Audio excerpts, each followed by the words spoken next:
All right, now we're going to be learning about some of the properties of these lines. So, two properties of tangent lines.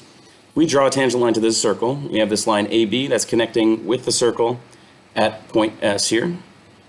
That will always be perpendicular to the radius that's drawn to that same point S. So this radius OS connects to this point S here. We call that the point of tangency. Line AB also connects to that point S. Those two lines are always perpendicular, which means that has to be a 90-degree angle. The second property is that when we draw two tangent lines, this tangent line connecting to point A, this tangent line connecting to point C, if we show the intersection there at point B on the outside of that circle, these two segments created, AB and CB, are the same length. Those two have to be congruent.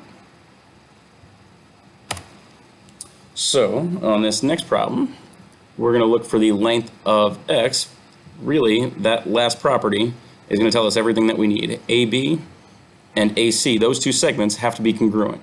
When you have two tangent lines and they're connected at an external point, that segment is congruent to that segment. So that's going to help us generate an equation from this. So we know that x squared plus 8 is equal to 33.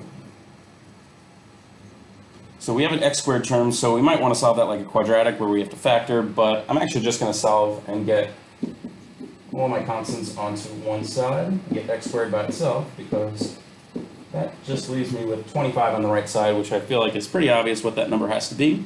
But actually, it could be two different numbers. X could be -5, or it could be +5. And you might be thinking we're talking about length, so it can't be a negative number.